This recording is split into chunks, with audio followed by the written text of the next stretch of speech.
Yeah, I think so, Steve. I'm sure our supporters would recognise that as well. That's what they've been yearning for a long time. You know, we've had, as we've spoken about, we've had bits and pieces of that in games. Last week was really poor, but I mean that's the standard they would expect, and that's the standard that the playing group need to understand that they should expect of themselves as well.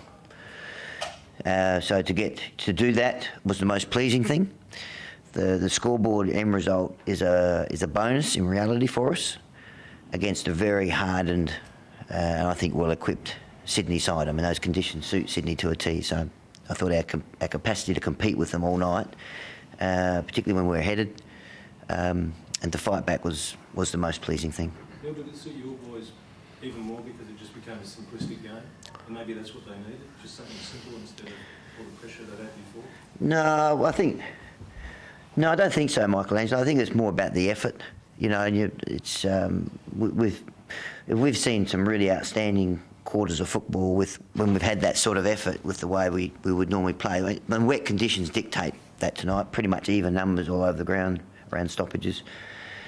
But if we continue to find that effort and put that in place, you know, we'll better assess game plan structures a whole lot better.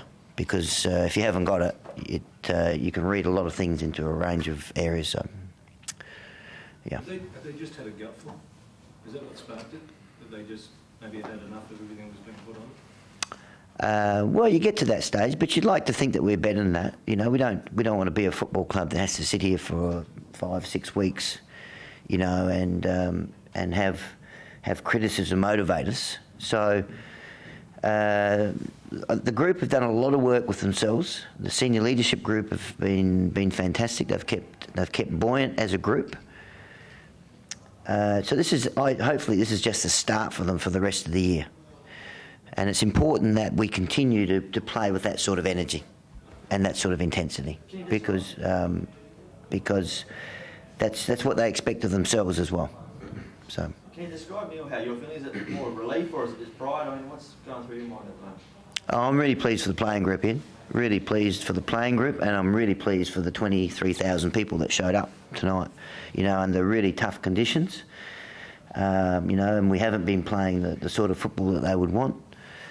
They were really loud, and I mean, there could be some criticism of the crowd, but for an AFL crowd, it's pretty good. I mean, in comparison to what we normally get. So I'd thank all the supporters that came tonight. I'm really pleased for them to get some joy from a performance that the guys put on, and I'm really pleased for the playing group of the way they went about it and how they've stuck to their task.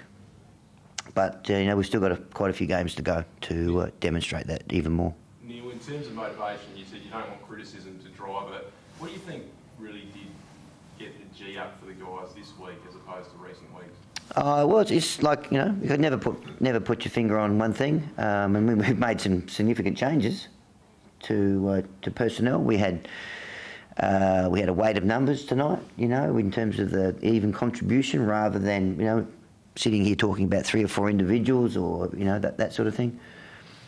So it's been there, but we need to keep pushing on it. That's all. We need consistency now with that sort of effort for our group to grow. What are your thoughts on Cullen? I mean, he's looked to have made an impact straight away in the last 2 games. Does that make you think a bit differently about mature age players now when you go to recruit? Well, I've never thought any differently. I've always had an open mind about mature age players. So, I mean, it looks like he's got a slight hamstring out of the game, so that'll put him back for probably maybe 3 weeks, 3 or 4 weeks. So that's disappointing for Ian, but he's done enough in his training. He's done enough in NAB Cup, and he's done enough in the 2 games that he's played. Now he'll want to get back, and I'm sure he will before the end of the season. But clearly, he's demonstrated that he can play at the level. Neil, who drove the change of attitude this week? Well, I mean, our senior leadership group have been fantastic, Michelangelo, with the way they've just. I mean, it's been tough for them, but they've been really strong with the group. There's been some, you know, there's been a lot of dialogue for a long time, but they've just kept their nose to the grindstone and kept pushing the group and been very demanding on themselves and the rest of the playing group. You know, what we call our backbone group have been, I think, this week in particular, and that's, you know, they've taken I thought those guys took a step forward this morning, tonight. So, yeah, I'd have to say that the senior leadership group have driven the group really hard. Neil, given the pressure the side's been under and the circumstances, just your thoughts on the performance of Daniel Talia? I thought he was good, actually. Yeah, I mean, he's not once tonight did I feel from a coaching perspective that, did I get jittery? He always looked calm, and he always looked like he had his opponent under control. So, I mean, he'll remember his first game. He's got the whole family over from Melbourne, grandparents, the whole box and dice have come over. So, and they're pretty happy about it. But I thought for a first half effort against a really good side, I think he did really well. Yeah, and I thought Jared Petrenko in particular was maybe hopefully took a step forward tonight as well in terms of his career. How do you see Talia's role over the rest of the season developing? Well, he replaced Luke Thompson in terms of the role, and so at the moment he's one of our bigger defenders. So we've got Rutten, Daniel Talia and Andy Otten. So hopefully Daniel will progress where he can, well, he's going to have to. If he continues to stay in the side, he'll probably have to take some of the bigger forwards that we play against. So that'll be his role. Yeah, what are the pluses and minuses in the bye just now? Is there more to gain from it, or is there more to lose? Yeah. If I had my choice, Michael Enzo, I wouldn't have the bye. I think, you know. But anyway, that'll be a challenge for us, won't it?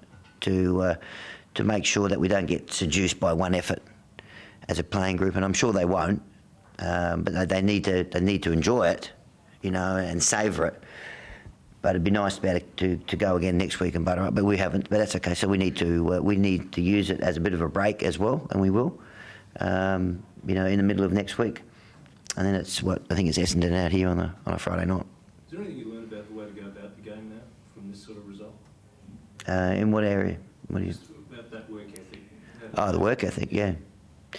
Well, I mean, I don't think it's not something that this group or our club hasn't known about. I mean, But they let it slip away. Yeah, we have, no doubt. I mean, we've spoken about being an underperforming team, and irrespective of the profile of our team, and clearly, we're not out of that. We're not out of the woods on that area. One game like that doesn't mean that everything's turned around. But what it should do is give the players some added belief, because belief comes from doing, not by talking. And so when you play like that against Sydney, who I've got a huge amount of respect for. I mean, that's a tough game of footy against a highly credentialed side. That should give the group additional belief to what they already have. So they just need to push on with it. It won't only give the players additional confidence, but it's probably going to give the supporters a bit of confidence in the side as well. So how do you reset their expectations in terms of the number of games you want to try and strive for to win for the remainder of this season? Our supporters, well, they'll be more interested in, I would think they'll be more interested in reproducing that effort. Right, that's what they've been starved of for a fair part of the season. They've seen bits and pieces of it, but they'd be, hopefully they're driving home at the moment or in the buses going back to the country saying that's the picture they have in their head of how they want our team to play on a consistent basis. And I think that's a very fair expectation from them. And I don't think it's a huge demand to have. And so we need to live up to it as well. So is there a reluctance to put a figure on a striving for a goal in terms of winning games? Because supporters want to see games won. Well, so I can't guarantee games won. What I will say, though, if we play with that sort of effort and energy, is that we'll be around about the mark in a lot of games that we play. So that's the most important thing. You're never going to win a game like we played against Geelong in the first quarter. Never going to win a game. But we'll be competitive in a lot of games if we continue to do that.